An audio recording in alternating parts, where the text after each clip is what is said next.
Okay, so we are on Facebook Live now. Good afternoon, Excellency, Honorable guests, ladies and gentlemen. Warmly welcome to ABI SDG Dialogue. I'm Jariya, Deputy Director of the Center for Sustainable Development Study of Asian Vision Institute. It is indeed my great honor to be a moderator for the program today. Today, we brought back an interesting topic on food security and poverty amid COVID-19 to be our first panel discussion as our promise last time. Excellency, honorable guests, ladies and gentlemen, today's program, we are honored to have prominent leader and researcher from development field be our speaker. Before starting our program, please allow me to introduce our honorable speaker joining our program today.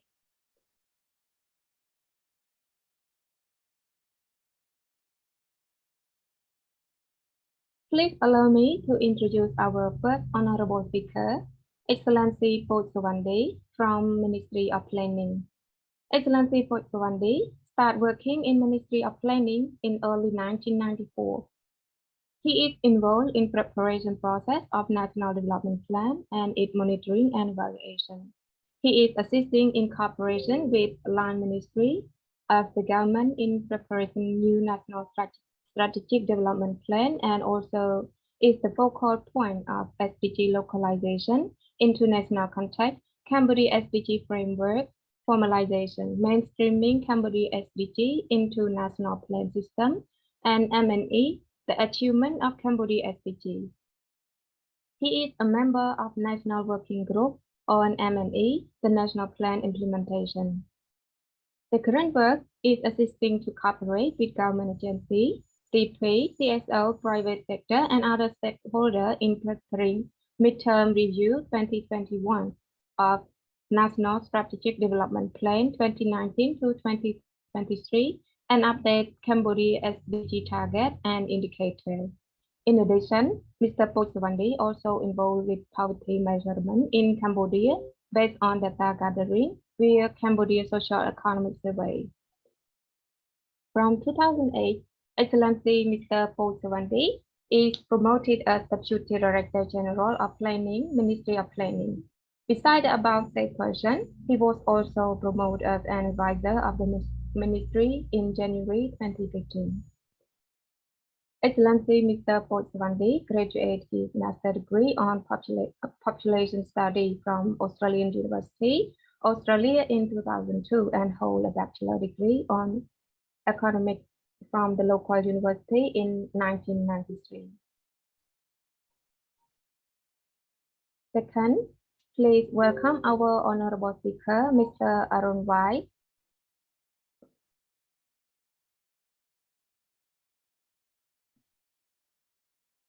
Mr. Arun Wai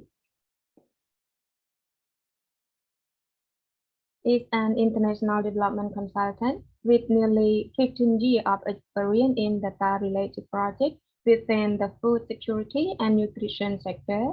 He is currently the team lead for World Food Programme Cambodia Vulnerability Analysis and Mapping Unit, where he oversees a range of technical projects, including regular market-wide monitoring, remote sensing, and bespoke disaster management applications.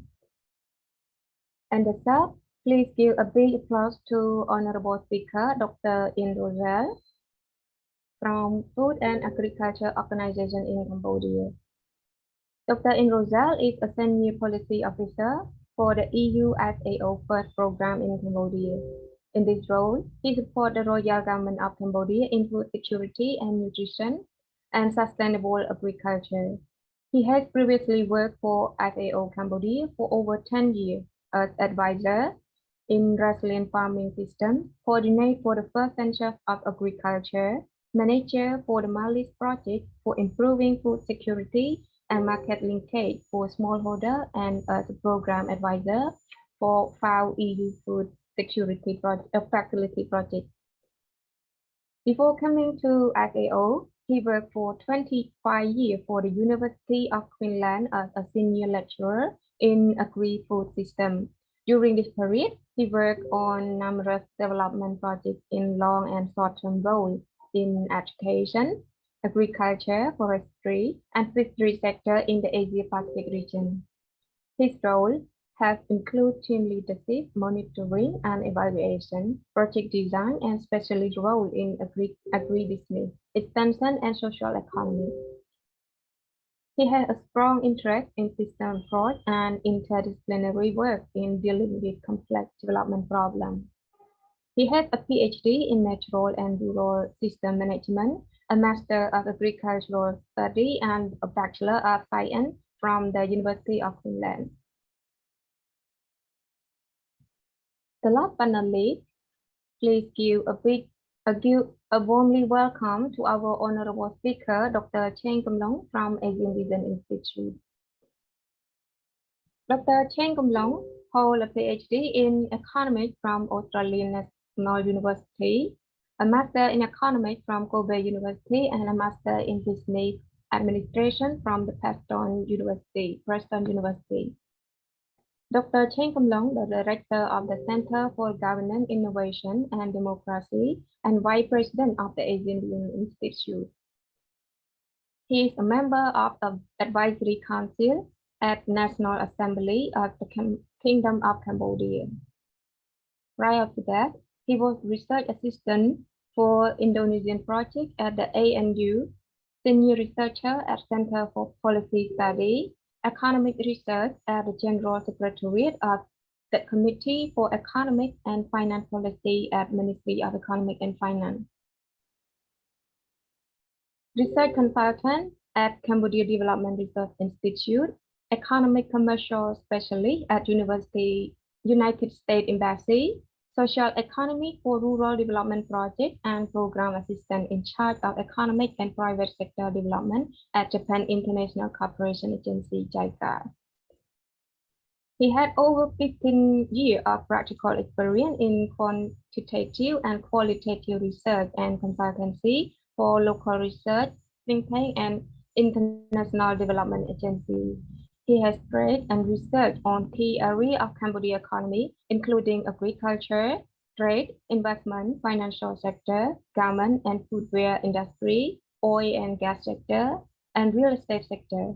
Dr. Chen Kumlong had over 12 years of experience in teaching undergraduate and graduate course at various universities in Cambodia. Excellency, Honorable Speaker, distinguished guests, ladies and gentlemen, follow our agenda today. We will start our captivating program with the first agenda on food security and poverty in Cambodia, which will convey the speech by Dr. Chen Kumlong.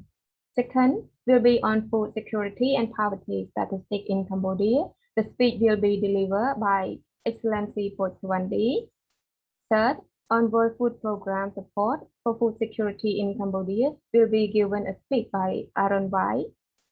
And the fourth, on food and agriculture organization support for poverty reduction in Cambodia, delivered by Dr. Indozel. And for the last agenda, we will open the floor for joint discussion. Then we will have a group photo session with all our honorable speakers at the end of the program. So if you wish to have any question, you can drop your question in Zoom or Facebook Live. We will deliver your question to our honorable speaker when the discussion session is open. So to begin our program, please allow me to invite our honorable speaker from AVI, Dr. Chen Kumlong, to deliver his speech. Dr. Chen Kumlong, please, the floor is yours.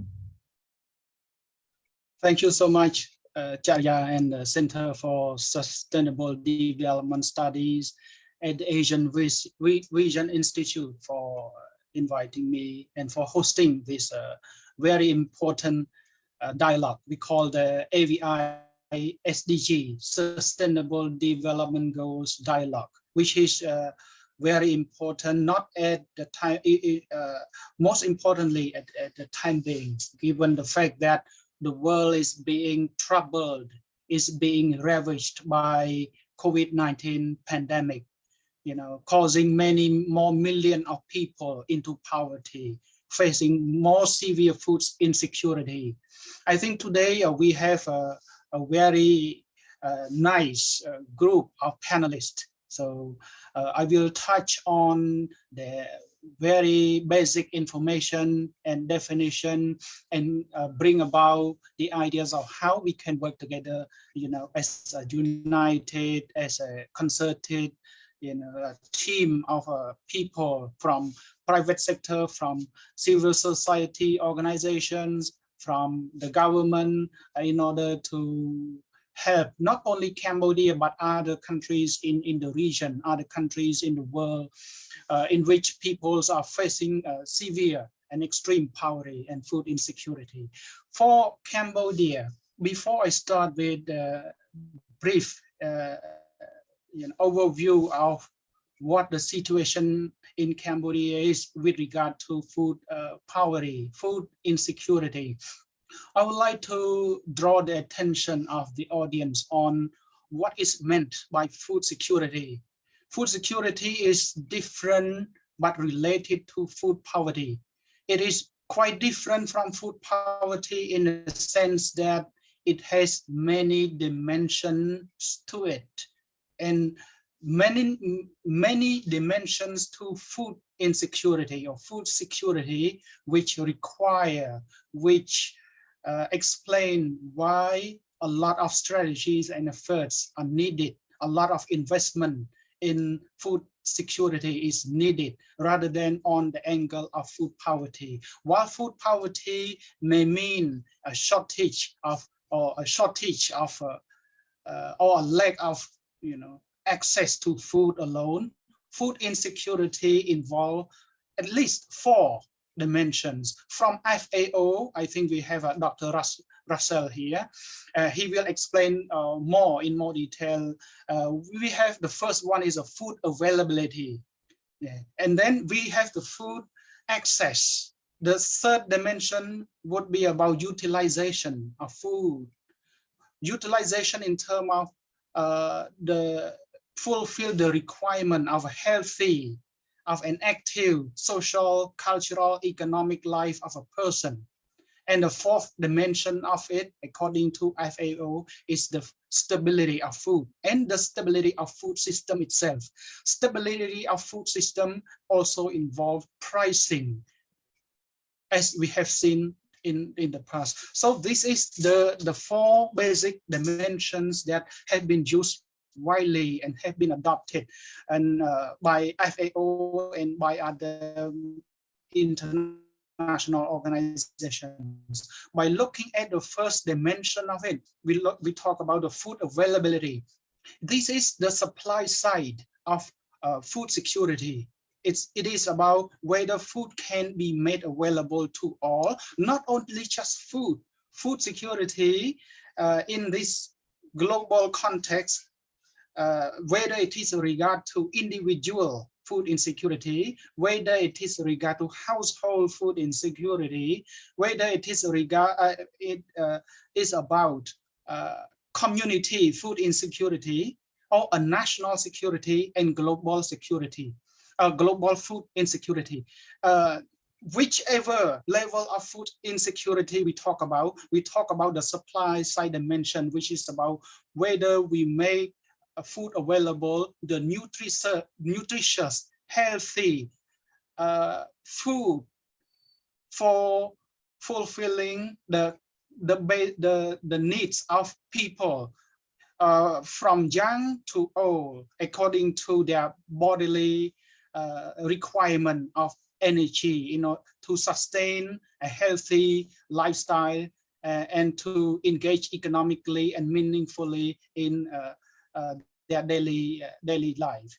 So the second dimension, we talk about the food access. Food access here is about the demand side of food insecurity. It is about whether individual person will be able to access the food or to acquire food for consumption.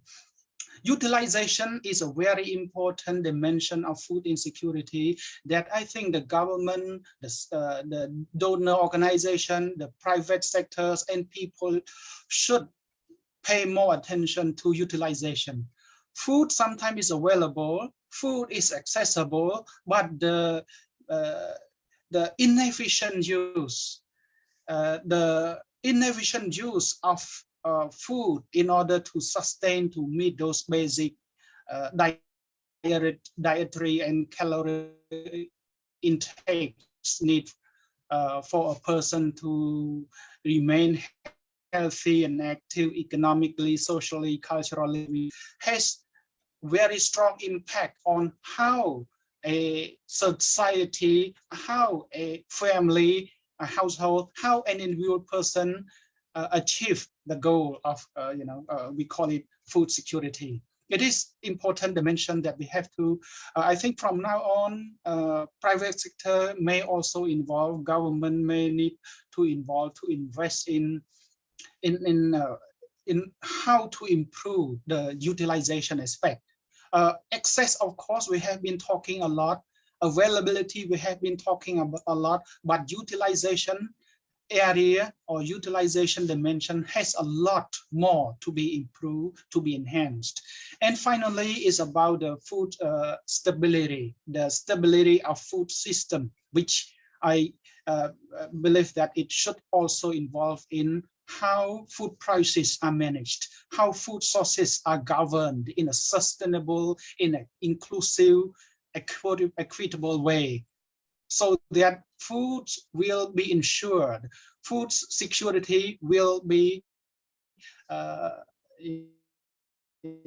achieved, not only just for a short period of time, but it is for a longer period of time for human to enjoy and to sustain their living standards. With regard to these 4 dimensions, I would like to bring to attention to the evolving impact, the evolving dimensions of global challenges. The first of which is the COVID-19. COVID-19, since it started to rock the world in the early 2020, has posed a tremendous people on almost every society in the world. No society has appeared to be, immune to global COVID-19. In that way, we have seen that for Cambodia, before the start of COVID-19, we see poverty level in Cambodia was below 10%. It was around 9%. But a year later, we have seen that poverty level in Cambodia has more than doubled. Last year, it was about, it increased from around 9%. I guess it's less than 9%. This is a national poverty line, less than 9% to around 17.3 to 17.5%. And then the impact of COVID-19 has continued to,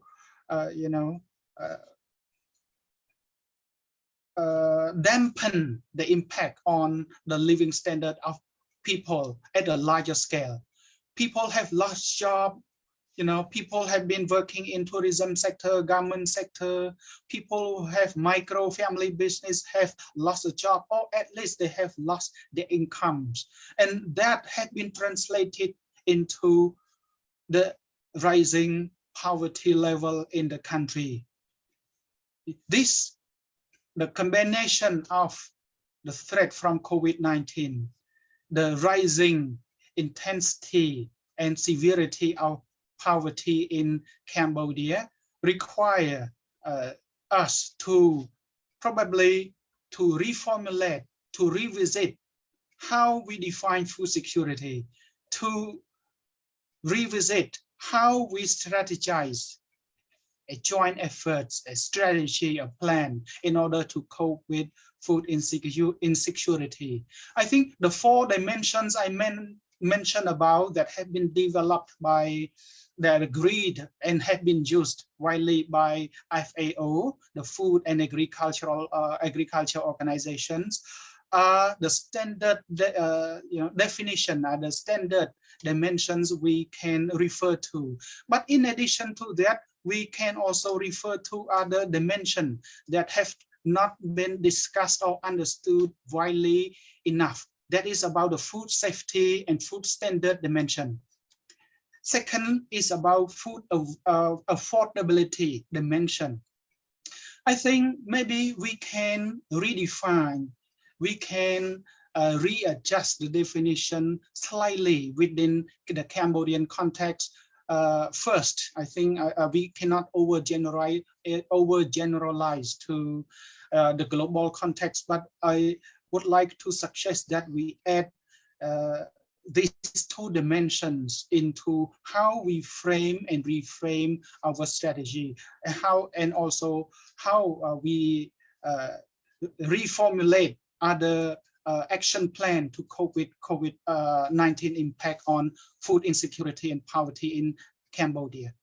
I will not touch on more detail than this, and I will give the floor to our panelists to touch on, and I will provide more during the question and answer. So I think I will give the floor back to the moderator. But before that, I have to emphasize that again, that food support, provided by the government may not be able to sustain their lifestyle, their living standard for a long time. Food support by the government, while it is necessary, will not be able to remove people, to lift people out of poverty and out of the challenges they face in terms of food insecurity. So in this regard, regarding to the overall 4 dimensions plus extra 2 dimensions I mentioned about, is about affordability and food safety and standards into the 4 dimensions have been used by the FAO. We may need, I refer again, the investment by the government in livelihood, in skill development for people to be able to be employed, re-employed, or to move around in the social mobility scale in the country.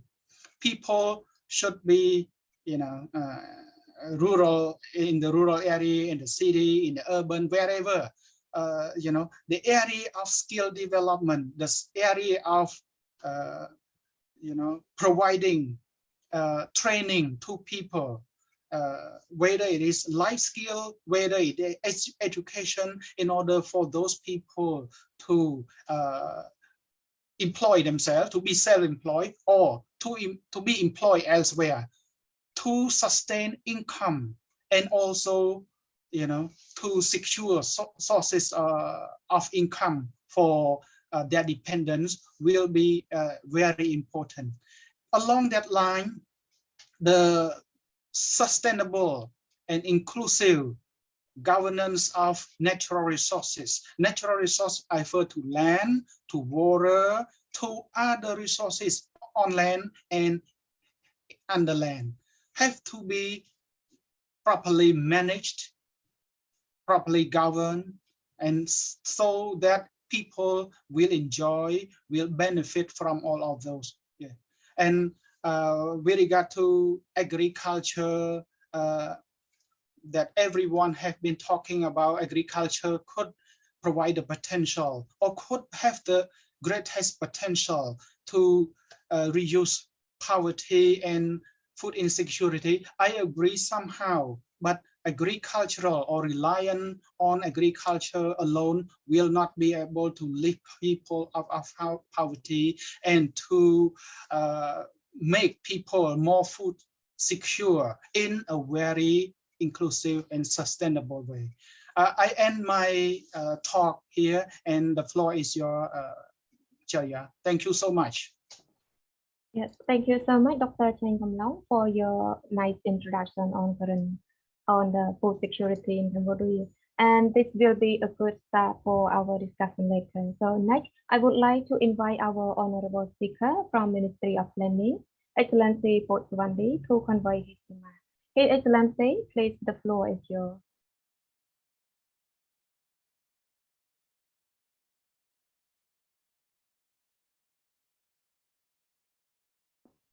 Hello, Excellency. May you unmute your microphone, please?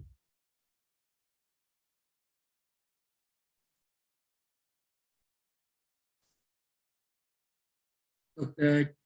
Jane Kumlong, Vice President of AVI, Mr. Aaron Weiss, Vulnerability Analysis WIP, Mr.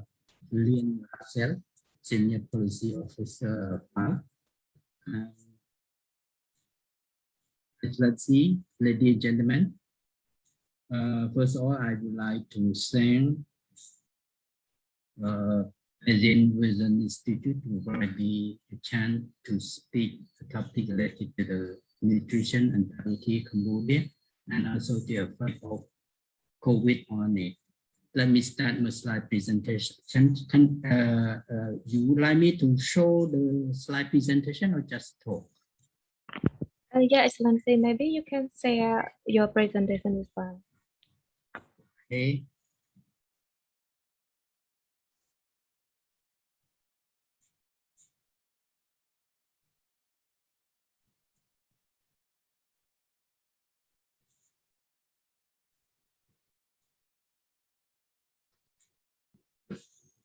Slow.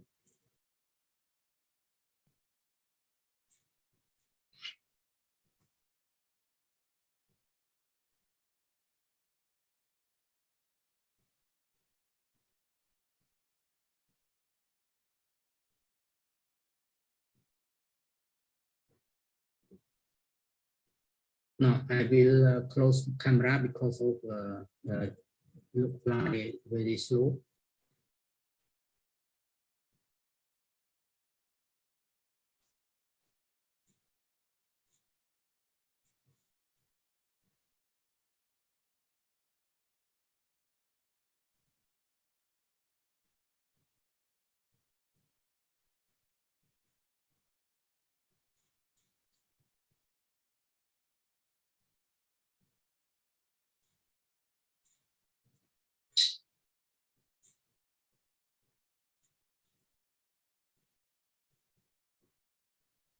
You see a slide?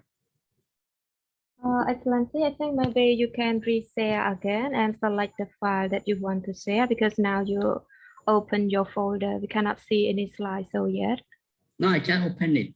Maybe caused by internet slow. Because now we can see your folder share, but we cannot see the slide. So please suggest that you can reshare your slides better. Thank you. Reshare? Yeah, reshare again.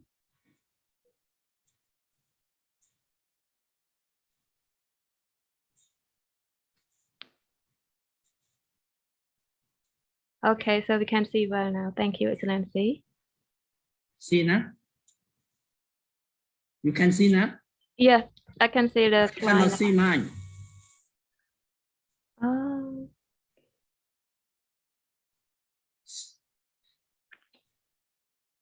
You didn't see on your screen? Yeah. I think maybe because of the internet. So now we can see well. Not the slide or just text? I think you saw on the text that welcome all the speaker here. That not the one I would like to show. Okay.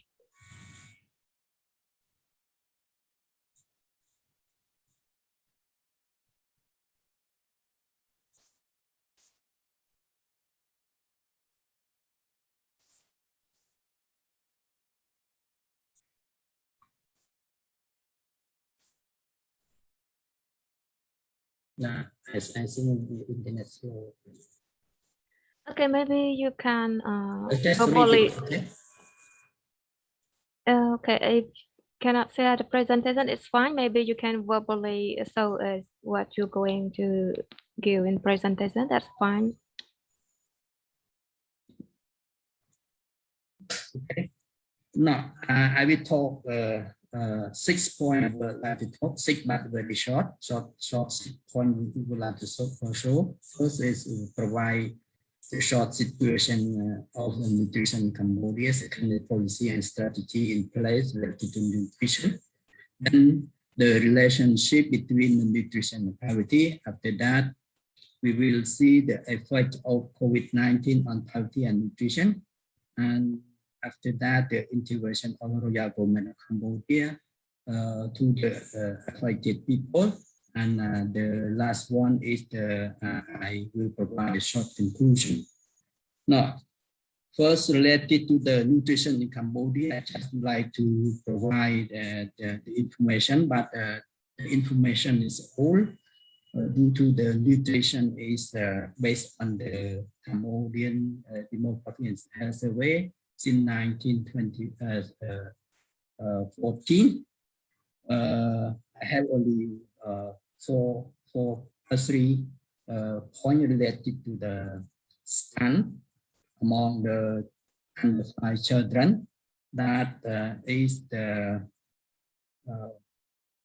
32 in 2014. That was dropped from 43% in 2005 and dropped to 14% in 2010. Anyway, the rate is still high. The second one is the anemia caused by iron deficiency. The deficiency among the under 5 children is 56%. And among the fertilized women group is 45% in 2014. The zinc deficiency among the fertilized women is 60% in 2014. Apologize again for we have only that old data, and based on the Cambodian Demographic Health Survey, right now we don't have a new one. I think that maybe the WIP or FAO can provide more current information. The second, related to policy and strategy related to nutrition. Enhance of nutrition of Cambodia population is also the priority policy in the Royal Government of Cambodia. There is include the Rectical Strategy Phase 3 in Recting Goal 4 and Goal 2, and also right now the current Rectical Strategy Phase 4 is in Recting Goal 1 and Goal 3. The nutrition also placed in National Strategic Development Plan 2019-2023, Chapter 4, Subtitle 3.3. And also the Cambodian Sustainable Development Goal 2016-2013 in two goals, Goal 1 and Goal 3. All that goal is related to nutrition, even direct and indirect. And the last one is National Strategy for Food Security and Nutrition 2019-2023 that are produced by Council for Agriculture and Rural Development. The Ministry of Planning is chaired the National Council for National Nutrition, Ministry of Planning. First member of line ministry implement the program for incorporate micronutrient in food, ironage in fish and soy sauce program, and also the soil iodization program. The other member and also the line ministry also has implement different program and contribute to by sector to handle nutrition in Cambodia population. The third one is the relation between the nutrition and poverty. The relation between the nutrition and poverty you can see directly. Normally, by most of malnutrition occur among the hunger and poor who not have enough food. We not talking about the access, the people, the food have, but another side we talking directly that the people don't have food to provide daily living. Of course, we cannot talk about people who have enough food but face some malnutrition. Maybe the food not have enough, not have good enough regard or have enough of vitamin. That's why the royal government of Cambodia more taking account into poor and vulnerable group. Now, according to the poverty rate in 2014, there was the 13.5 based on the Cambodian socio-economic survey 2014. Now, I just heard Dr. Jane Kumlong provide information about the poverty around 9% and increase to double, more than double. But this is only the not the official data one. Of course, we are working. I'm also the member of the poverty measurement, national poverty measurement, and we are working with Line Ministry, also working with the Ministry of Economic Finance. We try to calculate and try to review the methodology to calculate poverty rate, but the result still an official, but waiting for the approval from the government, from management and from the government.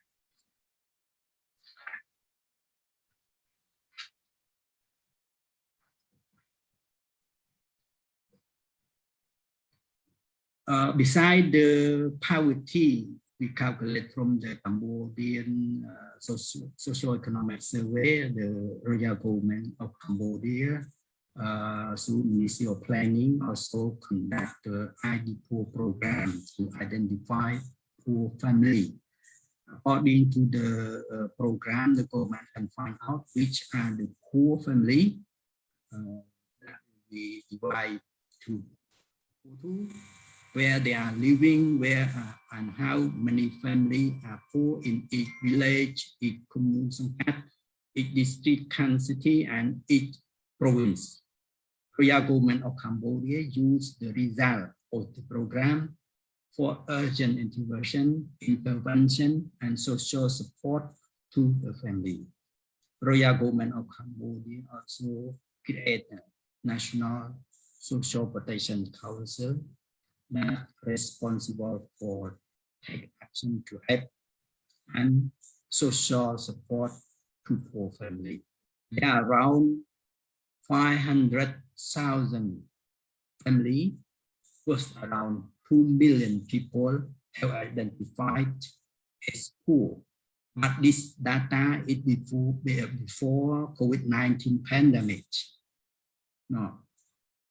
We all know, also Dr. Jane Kumlong also provide some data about the COVID-19, that the pandemic in Cambodia in early 2020, the pandemic on global and also on Cambodia economic. Many people, family, lost their income and become poor and face difficulty in living standard.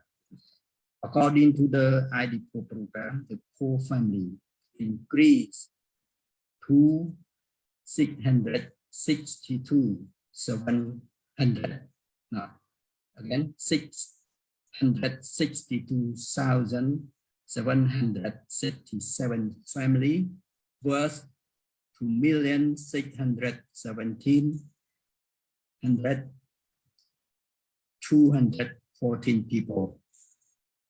So compared to the previous data I just provided, around 162,000 family was around 617,000 people fell under poverty caused by COVID-19. Now, we're talking about the social support of the government to the family affected by the COVID-19. To support the family of people, Royal Government of Cambodia through Ministry of Economic and Finance created decision number 2020 saw her war dated on 13 May 2021 has transfer for support the poor. Excuse me, Excellency, because there is a bit some noisy sound coming there. So may you check your microphone again, please? You don't hear it? Yeah, somehow we hear, but before a moment have some noisy sound. So just check with your microphone.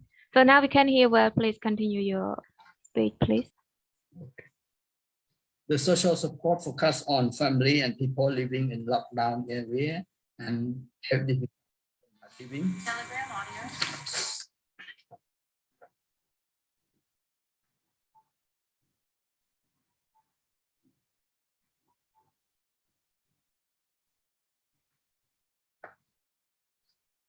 Not focus on family have positive COVID-19 and have difficulty standard living. The family have member death by COVID-19. Level of support have mentioned in the decision. Sorry, I don't have time to provide the amount of money support the family. The support also make sure that not double count for the family. So should make sure that one family cannot got two time. In conclusion, I just would like to wrap up what I just mentioned before. Nutrition have much more correct with living standard of family people. Poverty high, cost nutrition, malnutrition high. COVID-19 affecting on income and living standard of people, and also on malnutrition, on nutrition situation income of people.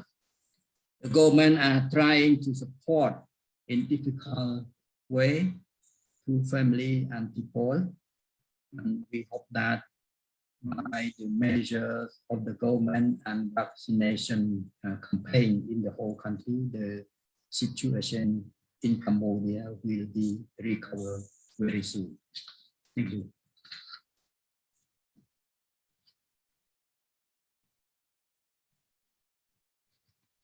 Yeah, I finished my speech. Okay, thank you so much, Excellency, for your insightful and valuable remarks. This will help our people or our audience to learn more about current situation of food security in Cambodia, especially during this pandemic either. So next, please turn the floor to our honorable speaker from the World Food Program, Mr. Aranbai. So please, Mr. Aranbai, the floor is yours. Okay, thank you very much. Good afternoon, Excellencies. Good afternoon, ladies and gentlemen. I will just give a overview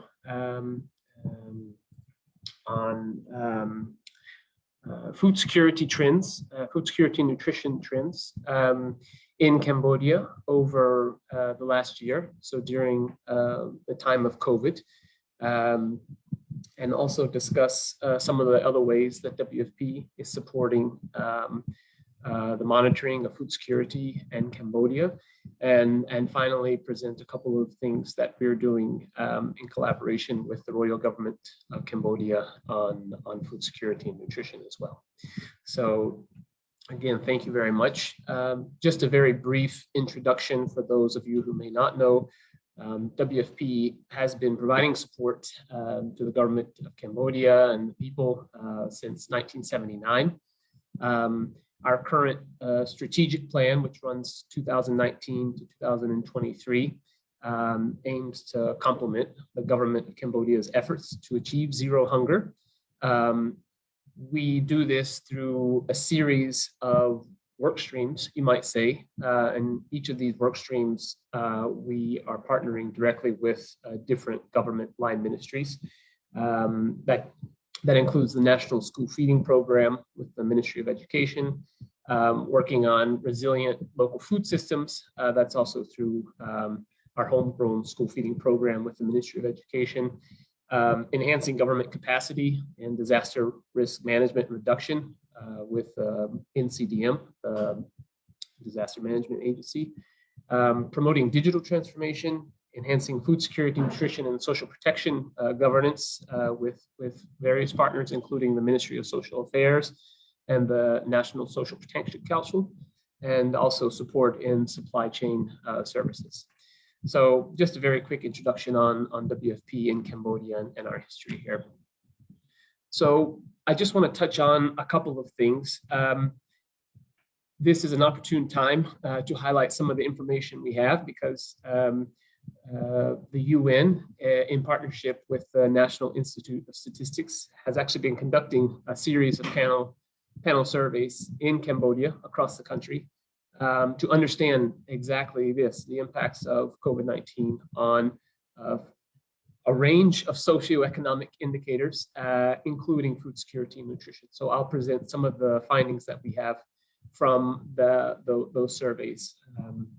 I'll also touch a bit on WFP's market monitoring system that we run jointly with the Ministry of Agriculture, and then present a few other areas, including our seasonal monitoring and our web application for disaster management. So, as I mentioned, over the last 12 months, WFP, along with several UN partners, as well as the Institute of Statistics at MOP and a third-party service provider, have been conducting a series of surveys in Cambodia to understand the impacts of COVID-19 on households throughout the country. As you can see here, there's been 6 rounds of the survey so far. So there was an initial baseline survey in August of last year, which was conducted in partnership with NIS. Following that, there were 5 additional phone rounds where we followed up with these households through their mobile phones. And so the idea behind the objectives of the surveys were to make sure that there was timely information on the COVID-19 impact on households on a wide range of indicators, to build evidence for social and economic policy responses, and just to inform the government and partners on vulnerabilities and so on. So as you can see, the assessments over the last year have covered all provinces in Cambodia. The sampling was obviously set up in a way that we got more respondents in higher density areas like Phnom Penh and Kandal and so forth. But there you have it. So I'll just jump into some of the findings that we have coming out of this series of assessments over the last year as it relates to food security and nutrition. I will say that the survey covered a whole range of indicators that I won't touch on. That includes issues like education and health and so on. And that information has been presented to a wide range of audiences, Ministry of Economy and Finance, National Social Protection Council, and others. So everything I'll present here today has also been presented to a wide range of government fora as well. So what we've found as it relates to food security over the last years is that, in fact, household consumption, food consumption was remaining fairly stable through most of last year. However, we did see a deterioration following the October floods and also the November. You'll recall November was the first community transmission of COVID in Cambodia. And so we did see a noticeable deterioration in household food consumption and various food security indicators at that time. We did see a rebound or an improvement in food security indicators at the beginning of this year. I will note that our last round of data collection was in March, and so we have not. We have another round starting in June, but we have not captured any data since the end of March, and so. Of course, we are keen to do another round to learn more about the impacts of the most recent February the 20th outbreak. We only picked up a little bit of that in the March round. Sorry, let me just go back. One thing I wanted to flag is that the data showed, of course, that ID4 households were among the most vulnerable when it comes to food security outcome indicators. We also picked up that small households, so with just 3 or fewer members in the household, as well as households which had a member with disability, were found to be worse off compared to other households. And one of the main ways that COVID has been impacting households, of course, is through the loss of their jobs, the loss of income sources. And so, especially for this issue of small households, we suspect that these households just have fewer income earning opportunities compared to larger households. Larger households might be able to send family members from rural areas to urban areas to earn additional income and send back as remittances, whereas smaller households are not able to do this. So, yeah, let me move on. Apart from just the food security issues that we picked up at the end of last year, again, we did see some improvement in those indicators at the beginning of 2021. But we did see a deterioration at the end of the year following the floods and the first outbreak in November. We also saw similar pattern with nutrition indicators. And what I'm showing here is household consumption of vitamin A, protein, and iron-rich foods in the 3 waves that we captured this information. And if you'll see, it's a little bit hard to pick it out there, but certainly in the November-December round at the end of the year, we noticed a marked deterioration in households' ability to consume a nutritious diet as well. And again, we think this is primarily linked to the decrease in the impacts from the October floods, compounded, of course, by the impacts of COVID as well. Drilling down further, we also picked up similar patterns among the diets of women and children. So as you can see here on the left, we see the diet diversity among women aged 15 to 49 in the household. And we see in August, about 70% of women had reported a diverse diet. And there's an indicator for that. I won't go into the details on that. But then in November, December, we see that drops all the way down to just half of women that we surveyed had a diet that was diverse.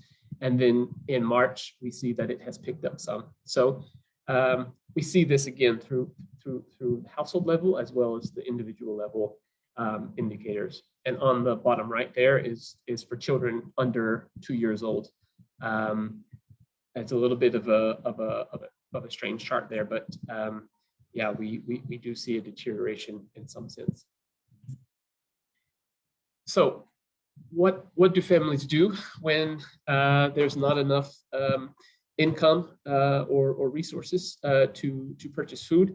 They employ a variety of coping strategies, and we've broken down those coping strategies into what we call food-based coping strategies and then livelihood-based coping strategies.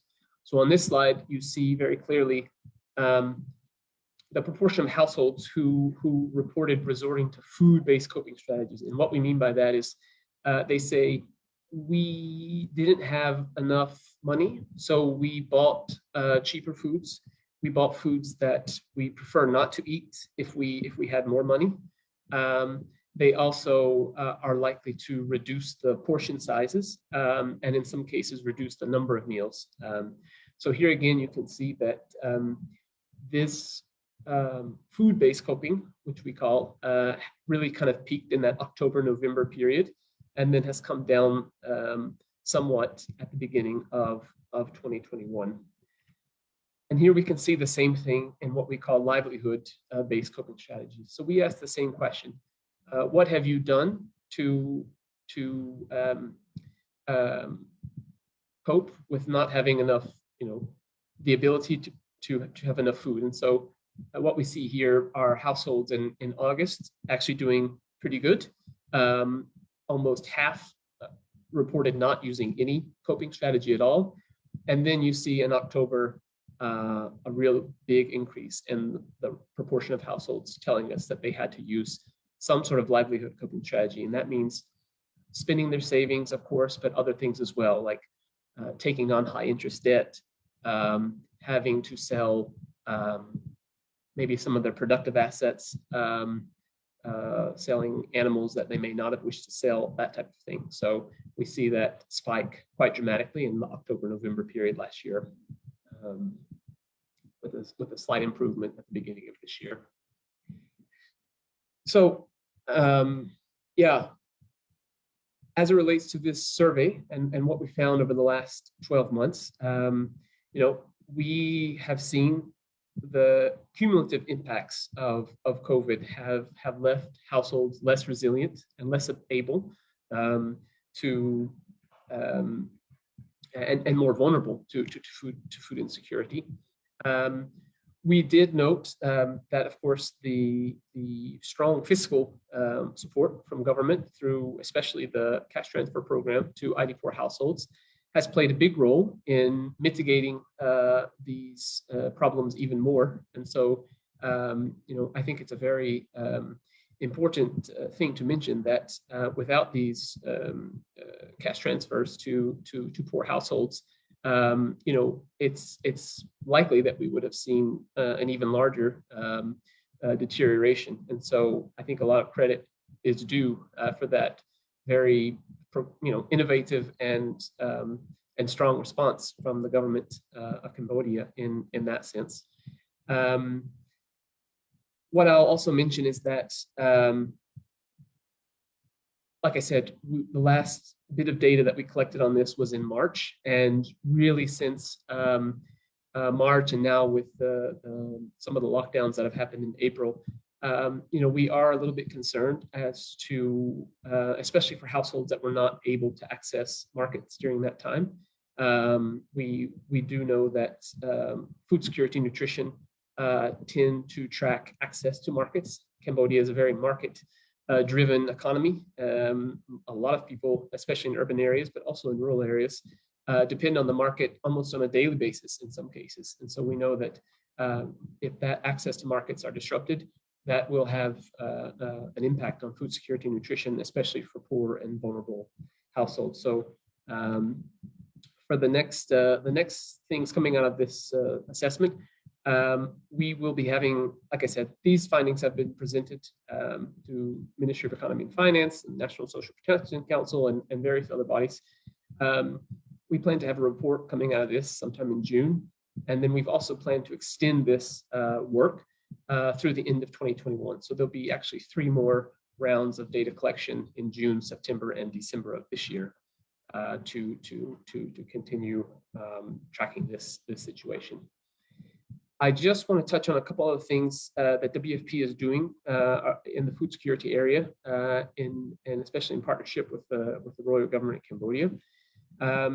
One activity we have, and this is with the Ministry of Agriculture and Fisheries and Forestry, is the market price monitoring system. So we've actually had this for quite a long time, and in various levels of support with the Ministry of Agriculture. The most recent iteration of this we set up in 2019, and then during COVID response last year, we actually scaled this up with MAF to 45 markets across the country. And so just some of the things that we collect and report on, again, for example, here we look at this is market access, the number of visitors that traders and market chiefs are reporting in Cambodia. So again, these are sort of elements that give us a more holistic picture of the food security situation in Cambodia. And the same, we produce these reports every month, but we also track, for example, the prices of key commodities and look at the trends over time and provide this information as to development partners in the country. Another thing that WFP is supporting is what we call seasonal monitoring. So this is to look at, for example, the rainfall and drought patterns in Cambodia, and to keep a close eye on this and share this information with our partners. So this is just an example I pulled from a recent presentation we gave at another forum.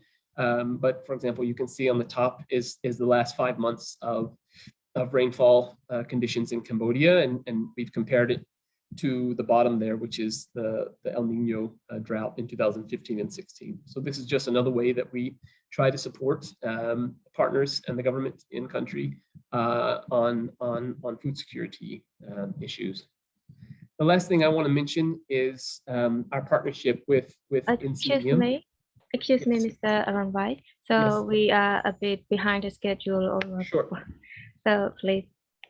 Okay. Yeah. Thank you very much. Yeah.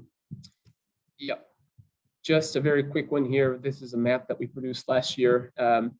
We operate this with, like I said, the National Disaster Management Agency. This was looking at the floods from October and overlaying that with the IDPOR database, and a lot of disaster management partners, including government and PCDMs, really found this type of information quite useful. And finally, what we're working on at the moment is trying to connect and integrate 3 different government information systems, NCDM, IDPOR, and the Ministry of Social Affairs, to try to link this idea of shock responsive social assistance. So this is a project that we're working on at the moment, and again, linked to improving food security outcomes for households which may be affected by shocks like normally drought and flood, but of course now we have COVID as well. So that's all I have to say. Thank you all very much for the opportunity to present. Thank you very much.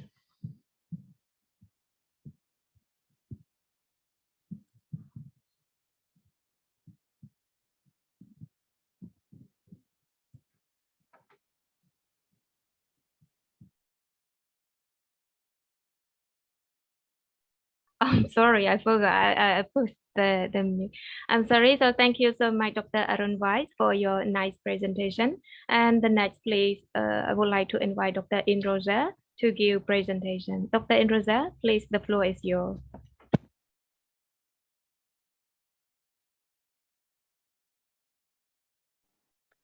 Thank you very much, Chaudhry.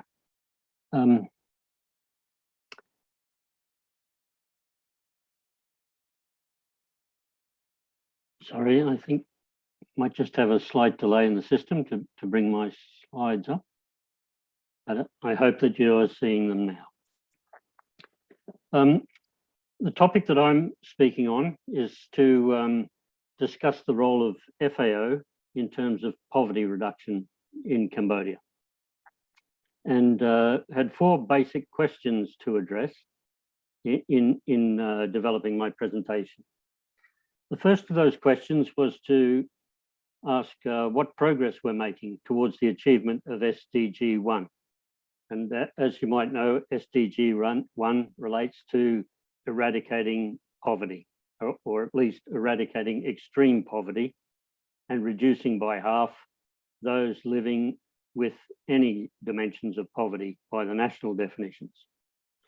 And as our previous speakers have made clear, it's very difficult. This is a really difficult question to answer because we don't yet have official statistics on which we can base a statement.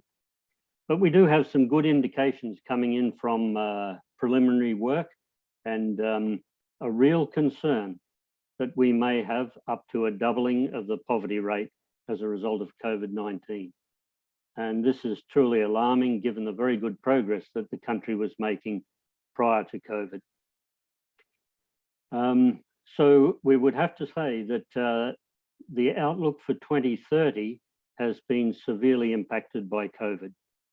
And just how much we will get back on track remains to be seen. certainly Cambodia has an excellent record in terms of economic growth. And that economic growth has led to poverty reduction, and agriculture has made a good contribution to poverty reduction in the past. We would hope to see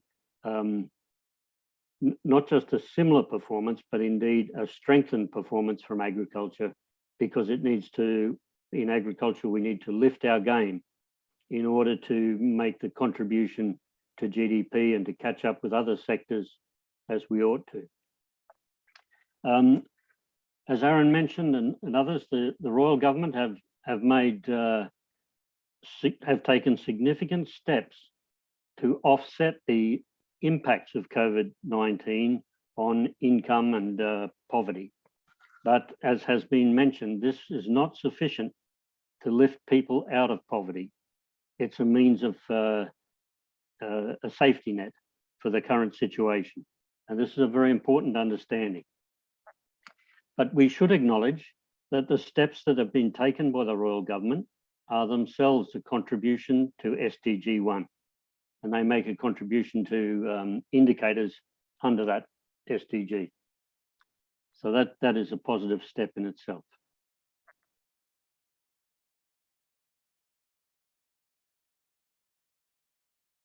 And next question we had to address, what are the major challenges for Cambodia in achieving SDG 1 and 2? And I should say that I'll focus my address on SDG 1 and focus on poverty reduction, because Aaron's given us a very nice coverage of the food security nutrition situation. But if we look at those major challenges, from my assessment, I can see that for poverty, one major and very obvious challenge is that of COVID-19 recovery. What we mean by that recovery is the business recovery, recovery from loss of income, and recovery from the restrictions that have jeopardized health access and education.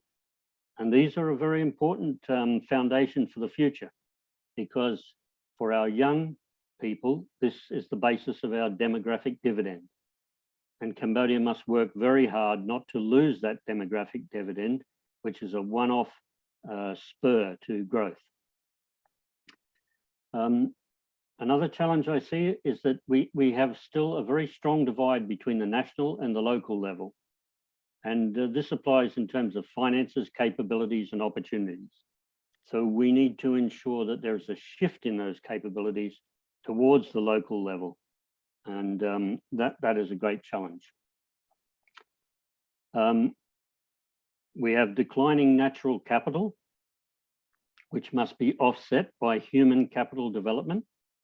And we have increasing household indebtedness, which compounds the economic difficulties that are mentioned above. If we look at the areas that should receive immediate interventions, and I'm speaking mainly in terms of the broad agriculture sector, including agriculture and aquaculture and forestry, fisheries and forestry.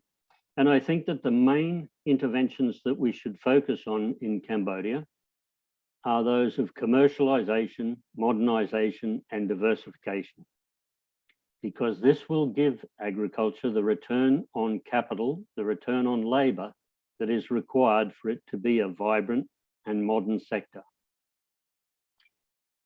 We need to emphasize and attract private sector investments in value adding.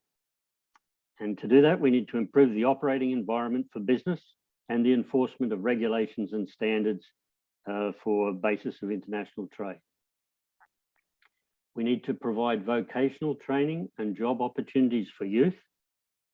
And we need to protect that natural resource base and biodiversity so that we don't compromise our future and sustainability over the longer term. When I'm saying those things, I'm not forgetting the poor and the need to support them.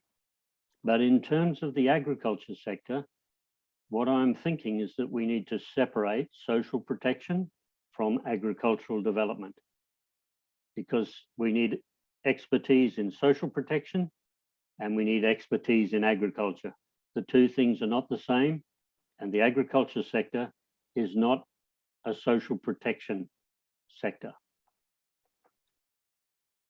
The ways forward for the key stakeholders to respond, broadly speaking, should include an ability to think multi-sectorally and then to act sectorally. We need to continue to strengthen subnational capabilities and resourcing, and we need to continue to strengthen the councils and committees that operate across sectors for the royal government and on a multi-stakeholder basis in bringing the development partners and civil society, private sector into the equation.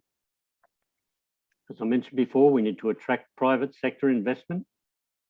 We need to protect that demographic dividend by engaging youth, protecting their health, their education, and giving them meaningful opportunities, even and including in the rural areas. We need to invest in research, innovation, and development. And this is a key sort of issue for AVI to consider, because it's a good example of how improvements can be made through support from think tanks and independent thinkers. We have limited institutions in Cambodia to promote these ideas and finance and support entrepreneurial activity. So those need support as well. There should be ongoing development of social protection mechanisms. And we've learned so much from the COVID-19 situation and seen many ways in which the government has been able to act in a very comprehensive and commendable manner.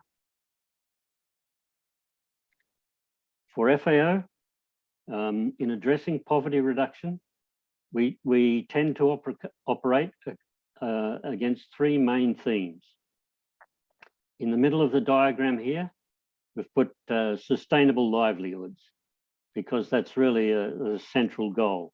Sustainable livelihoods for farmers, traders, processors, retailers, all of the people involved in the food and agriculture system. To make those livelihoods sustainable, we need to do two things, one on either side, to protect the resource base and to ensure that we provide risk reduction measures. So that's really the span of FAO's activities in terms of poverty reduction. At the moment, we're mainly focused on rural areas and peri-urban, but the urban food production can be significant, and many value chain activities associated with agriculture are based in urban areas, like input suppliers and retail markets and so on. In the current situation, our thoughts are focused on maintaining supply chains for food and protecting livelihoods from COVID-19 impacts. And while we're doing this, we need to be planning for recovery and the future. Agriculture is a crucial sector for economic recovery in Cambodia, and it has been lagging other sectors in terms of productivity in the past. I'd like now just to touch on some areas where FAO invests its technical assistance for the royal government and provides other support of a normative nature. And some of these we've touched on already, but we can see the importance of maintaining supply chains. And these need a great deal of improvement in Cambodia. Creating value chains, that means sharing value for consumers. And this is a new way of thinking for Cambodia, although it's not so new on a global basis. And we have some nice examples of value chains operating in this country that we need to expand upon, and other chains can mimic. But although the poor are mostly located in rural areas, we need to stop thinking about farmers as recipients of aid and agriculture as a form of social assistance. It's much better if we start to think about agriculture and aquaculture producers as part of the private sector and promoting their commercial interests. And the MAF are not well suited for delivering social assistance, so we should leave that to in the main to other areas. Agricultural cooperatives, women's groups are important, and so too contract farming. Most of these are in line with the MAF's own objectives. So FAO works closely with the Ministry of Agriculture, Forestry and Fisheries and the Ministry of Environment in working on these areas. We need to help provide access to low-cost finance, technical assistance, quality inputs, agricultural services, and produce collection, storage, and marketing. Aaron's already shown us the importance of a digital transformation and how information can be used to improve our decision-making and our policies. And this is critical in a situation like that of a disaster or like that which we're experiencing in COVID-19. We need information now, and we need to make decisions quickly on the basis of sound evidence. And the last point that I'd add in this one is value adding comes through the quality of the produce, its nutritional content and the standard of the produce, through such things as, and can be improved through such things as good agricultural practices and organic standards. But value adding also comes from the qualities of production. And we need to think more about this in Cambodia, about ethical production, consumer supported agriculture, environmentally responsible production, and the use of geographic indications for our produce.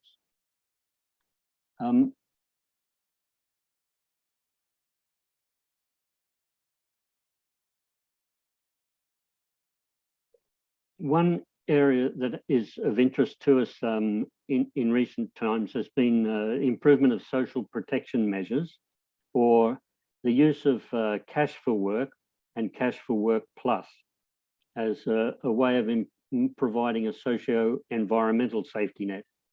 And this is a useful idea for communities like community forestry and fishery communities, protected area communities.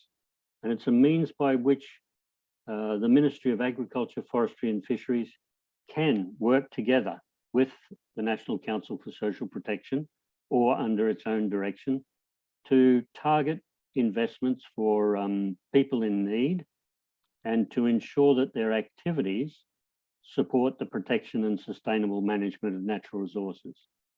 These are new sorts of ideas, and we are testing them, trialing them in Cambodia, and they appear to have relevance for perhaps for limited areas, but a very useful mechanism.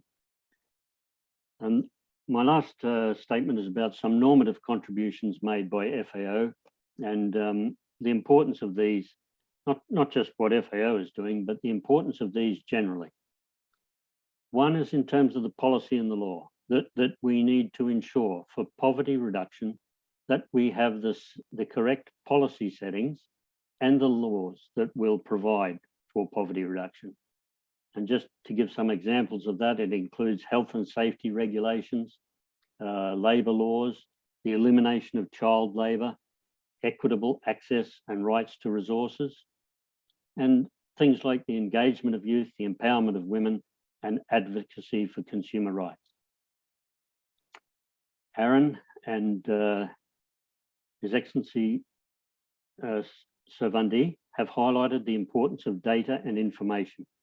This is really an aspect that FAO pays a lot of attention to, and we can see that there are issues for Cambodia that we need to correct going forward. Although we're able to collect data, we have something of a lack of analysis and use of the data sources in our policy and decision making. So this is a kind of weakness in our research and analysis capabilities generally for Cambodia. And I'd like to finish on the note of stressing the importance of bodies like AVI, the importance of academia, independent institutions, and the policy analysis capabilities of the state itself, because these will be critical to our future and transforming the ways that we work and the mindset that we work under. Thank you very much. Yeah, thank you so much, Dr. Indroja, for your presentation. So we seem to be almost run out of time, and we are going to join our discussion. So by the way, in here now we have several questions to point to all the speakers here. So may I please start the first question? So the poor are the most vulnerable to food security, and the current food price have severely affected the poor, and the COVID-19 pandemic made even worse. So what should and can be done to stabilize food market? So this question, please go to all speaker, but first let's start with Dr. Cheng Kong Long. Thank you so much. Could you repeat the last part, please? Okay, so what should and can be done to stabilize food market? Okay, thank you so much.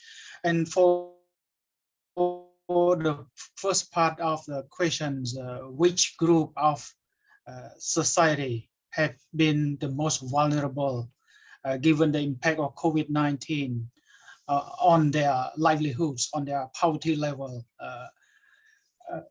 I think there have been studies, and including the studies by WHP recently.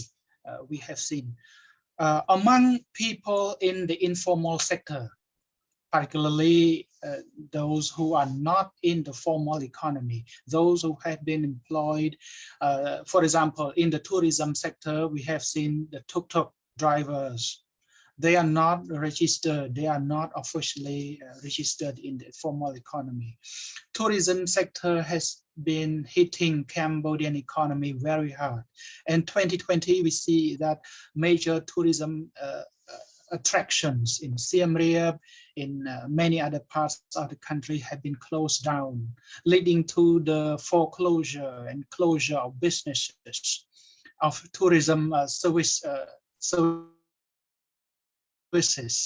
and then into the reversal of their economic improvement over the past years. The second group of people that have been affected is also involved with those in the manufacturing sector. I think the COVID-19 have impacted global economy, in particularly the global supply chain over the for the first 6 months. Later on, the global supply chain have been smoothened slightly by the quick recovery of the Chinese economy. Since then, we have seen Cambodian exports of some manufactured goods have increased from around July to around November. But then, since then, we see, like a greener, more promising prospect for the Cambodian economy to recover. But then, when the wave of COVID-19 impacted the country, starting in November, late November, and then again in February this year, we have seen the closure of business operation, particularly those manufacturing. So the manufacturing industries have been affected, affecting the laborers, the workers in that sector. Another group of people that have been affected is those in agriculture. Agriculture export have declined in many areas, except certain agricultural products. You see, in fact, the food productions increased in the second half of 2020, but later, because of the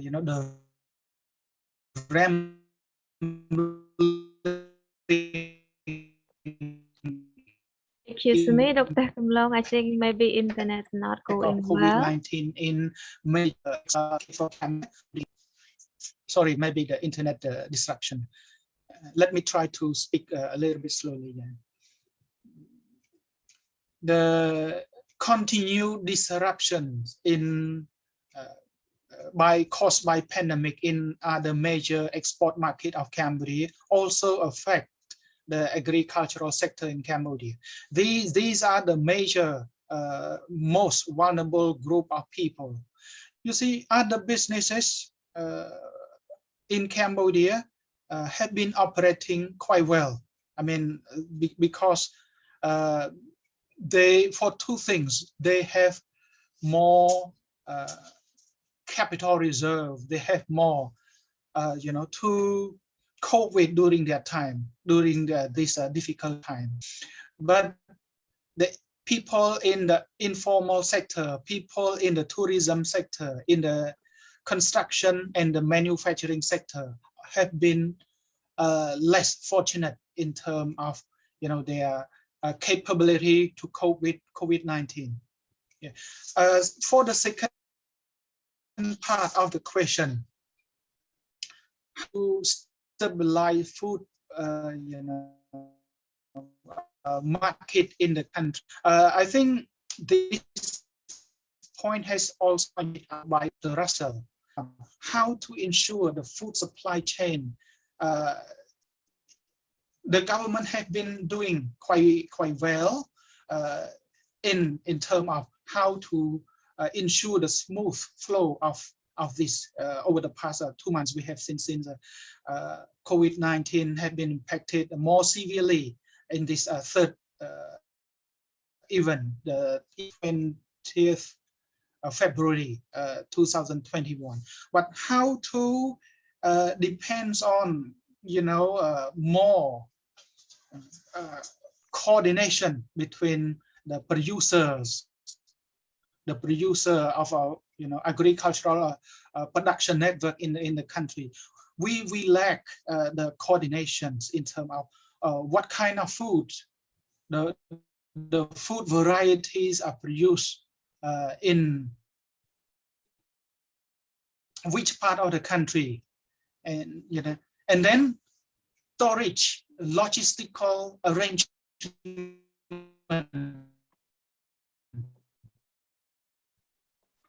All of those have not be able to improve this transportation, logistic arrangement, and coordination of the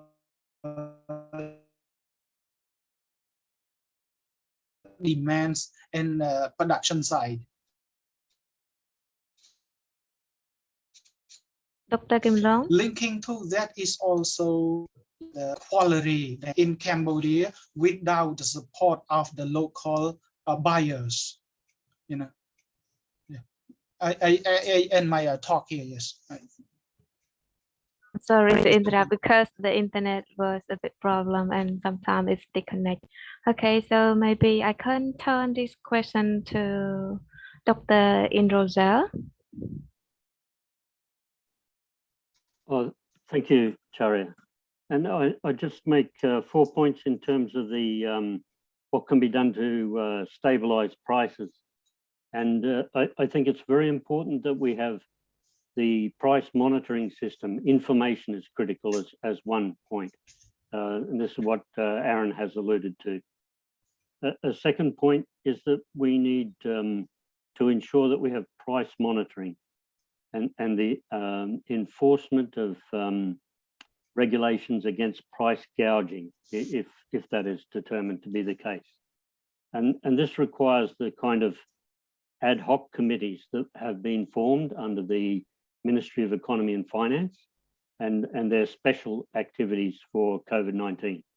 The fourth one I'd suggest is that we, as also mentioned just earlier, is to protect supply chains, to ensure that the private sector finds ways to operate safely during COVID-19, because it's their operations, their competition that will keep prices down.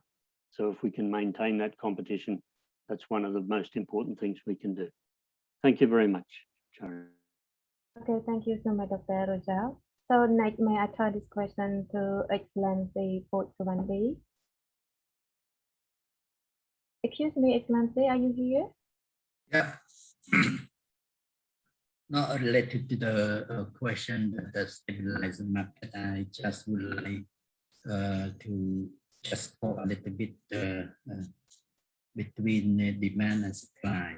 So before talking about demand and supply of the food in market, we can say a little bit about the right now the government start to reopen market, and I think from 24 May just released this message this morning, and I think that even open market, but the government still have a strict condition for the seller and also the people who go to market have to follow the principle 3 do not do and 3 protection. That is also the point that still faced we can stabilize to the food stabilization. So second is I would like to talk about the demand and supply. Now, during the COVID-19 pandemic, some people, no, I'm not talking about a big company who produce or grow the food, but I'm just talking about the people who grow the food for the market. But during the COVID-19 pandemic, they cannot find the market, and some food, some agricultural product is stuck and thrown away. So right now, still that the people still don't want to grow the food agriculture product. Even they don't have to make sure that the market is for the agriculture product is already done. So this is also the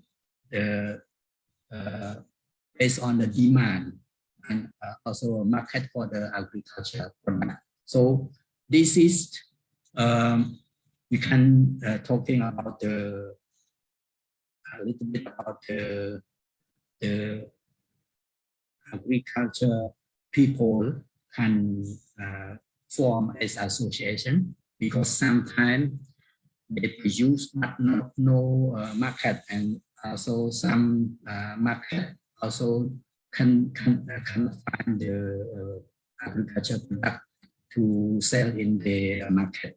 So as I already heard that some agriculture people, they join together as association and have a contract with the market, and they have a contract to produce, to grow agriculture product and provide as from the market. So this is also the good point that have the provide the agreement between the demand and supply.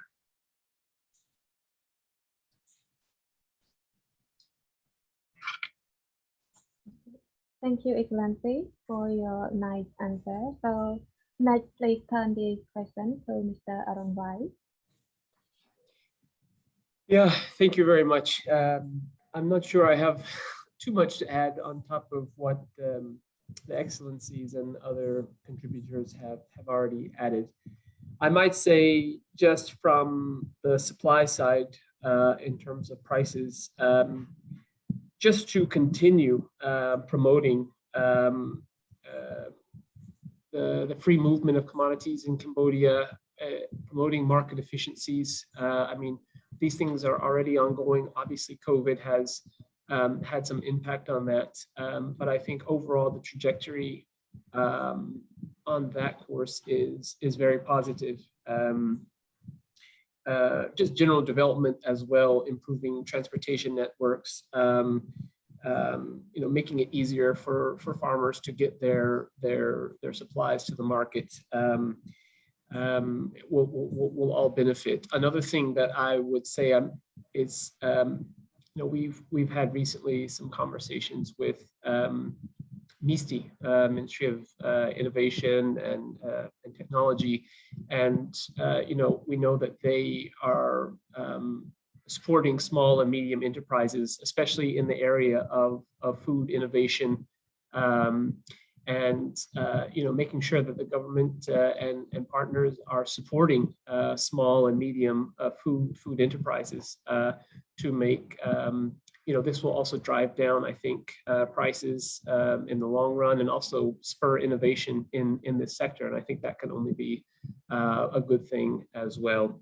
And I guess from the demand side, continue to champion these efforts that the Royal Government of Cambodia has already undertaken over the last year in terms of supporting households in times of stress, making sure that we are targeting those supports efficiently and effectively. And based on what I know from the different government agencies that are working on that, that seems to be a high priority to make sure that those resources are being optimally delivered.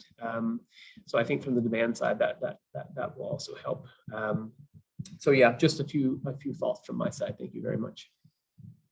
Thank you so much, Arunbhai, and all the speakers. So another interesting question from our Facebook audience.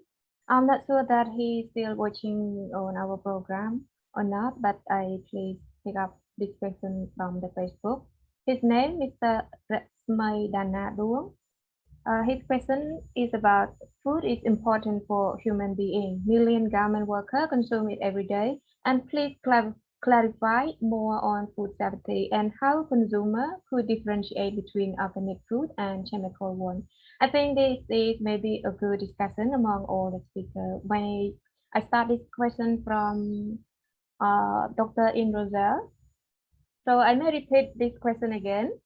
So food is important for human beings. Million garment workers consume it every day. And please clarify more on food safety and how consumer could differentiate between organic food and chemical one.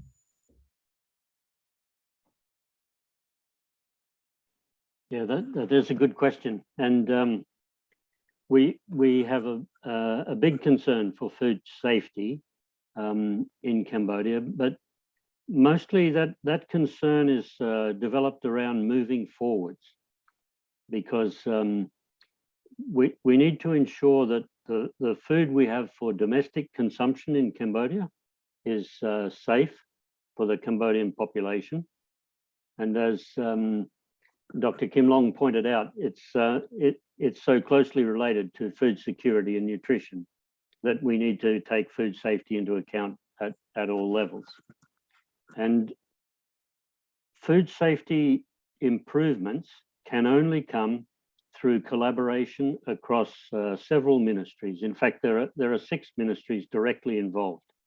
And a food safety law, which is under consideration at present, and we can expect to be passed in the near future, will help to ensure that each ministry has its area of responsibility and an overarching coordination mechanism to guide food safety right through the food chain. This will be a good step for Cambodia, for the domestic consumers, and for exports, because we need to look at our role of Cambodia in ASEAN.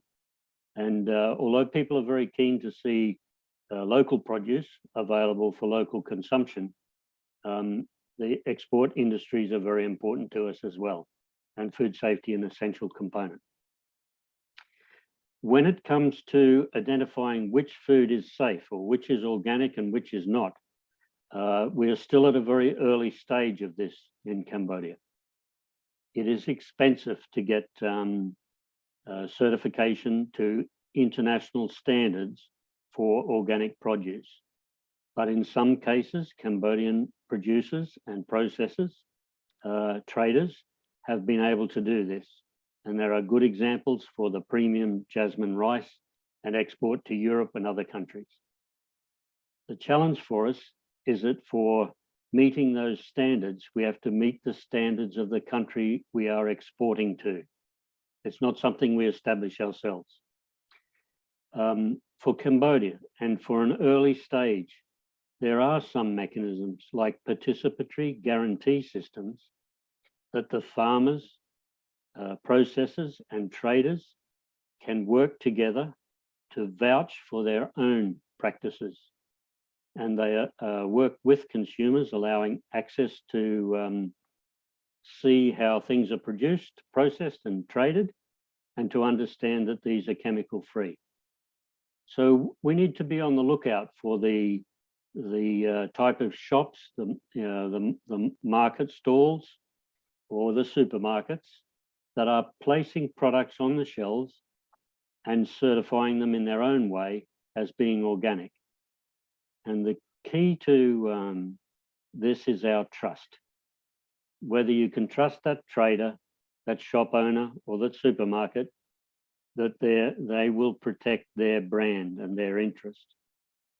But for Cambodia, let's say that the participatory guarantee system is a good start, and the Ministry of Agriculture, Forestry and Fisheries is working towards a national standard, and that this is an important next step to take. Over. Thank you.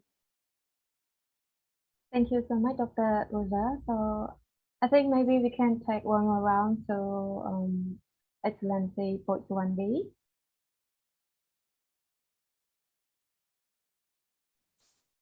Thank you. I just would like to say that I'm not especially on the separate between organic food, food and non-organic organic food. But I can provide the food poverty, not one part of this question. So I'm not sure that the question is related to the food providing or related to the poverty calculation. If we're talking about the poverty calculation, we have when we calculate the poverty rate, we have to identify poverty line. And poverty line, we will include food and non-food. So poverty line will include food and poverty and non-food. And if we're talking about food poverty, that means the line is the people who have the income or expenditure cannot even spend for buy a food for daily living. So not talking about non-food, even food they cannot buy for daily living. So that the people who are under the food poverty line. So we can say again, say another word is extreme poverty. It's a food poverty. Thank you. Thank you so much, Excellency. So I may turn this one to Mr. Aronwai. Please, Mr. Aronwai. Okay, thank you very much. Yeah, again, it's a good question. I'll try to add what I can. I mean, I think, yeah, this issue of food safety is complex in Cambodia. A couple of things stand out. I mean, it's a very good question. I think there is sometimes some limited awareness among consumers on food safety issues, and you know, we need to work on increasing that demand around these food safety issues. The point as well that Ian has pointed out around the regulatory environment. Yeah, I think at the moment it's, as I understand, it's a bit of a patchwork. It's good news that this law perhaps is forthcoming, but at the moment I think it's a series of sub-decrees and prakas, and as well the enforcement is spread across, I think, a couple of different line ministries, MAF as well as others. So I think, yeah, the point would be, yeah, to promote a holistic approach that gets engagement from all stakeholders, and yeah, I think it requires scaling up food safety efforts to, as I said, generating demand for safe food. So looking at new business models, new markets, and supporting the regulatory environment. And that's not something that happens overnight, but I think trying to eliminate some of the redundancy and streamline some of the regulatory environment will probably go a long way in addressing a lot of these issues around food safety. Because yeah, it's actually three things, as Ian has pointed out. It's exports, it's also imports, and then the final piece is food products produced locally and sold on the domestic market. So yeah, I think that's all I would have to say on that, in addition to what the other good comments have already been. Thank you. Yeah, thank you so much, Mr. Ronrai. So next, please turn this question to Dr. Cheng Long.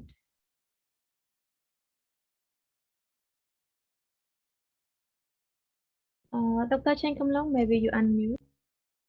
Thank you. I think Dr. Russell, Aaron, and His Excellencies Wandi have mentioned a lot already, or almost everything about food safety and standards.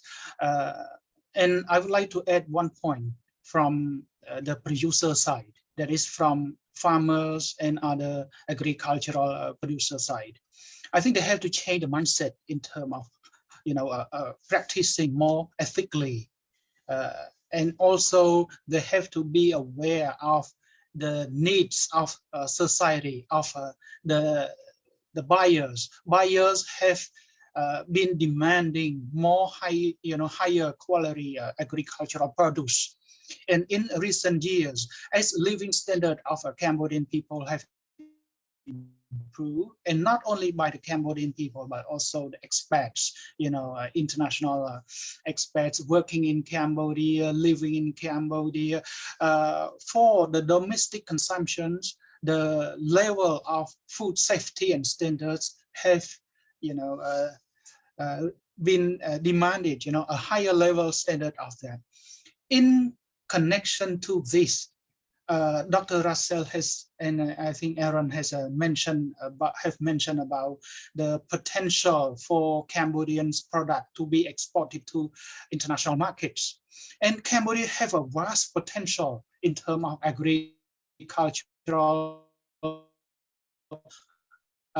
fertile agricultural land by the Cambodian government, investment by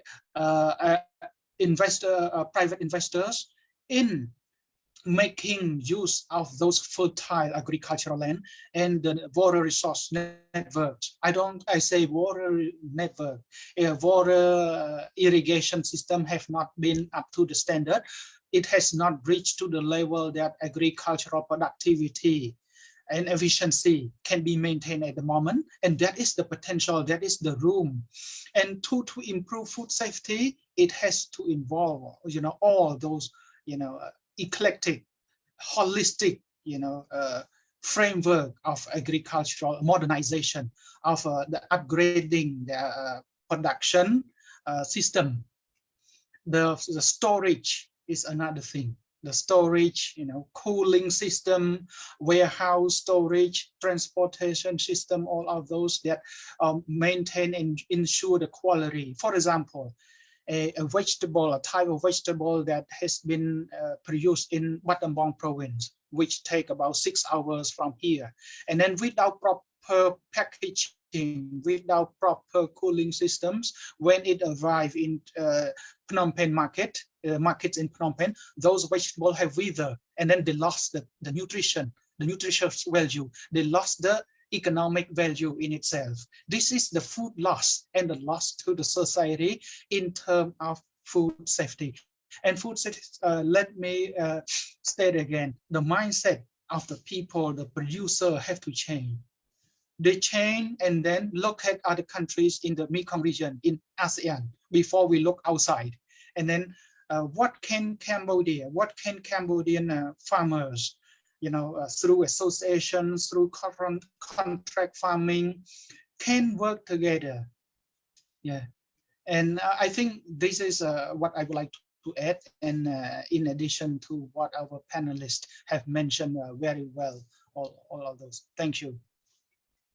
Yes, thank you so much, Dr. Chen Kim-long, and thank you so much, all honorable speaker. Yes, today we seem to have very fruitful discussion, and I think maybe we're going to close our program soon. Actually, we have several questions going to ask, but we are behind the schedule almost 20 minutes already, and I'm sure that another speaker maybe have another schedule the same. So, by the way, before we are going to close the program, may I ask all the speakers here to join the group photo, please?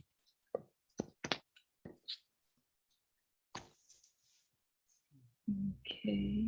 So I will count to 5, and our admin will be arranged for that. So make your smiley face. Okay. 1, 2, 3, 4, 5. Thank you. Thank you for nice cooperation. So, okay, Excellency, honorable speaker, distinguished guests, ladies and gentlemen. So, to end our program, please allow me to express my gratitude to all honorable speakers for spending your valued time with us today, and all the audience who follow our program till the end. And please stay tuned for the next program on equity in access to education that we're going to have on the 3rd week of June 2021. Thank you so much, Excellency and honorable speaker. Have a nice day. Thank you. Yes. Okay, thank you very much, everyone. Thank you so much. Thank you. Yes, looking forward to meeting you in person. Dr. Russell, Aaron, and His Excellency.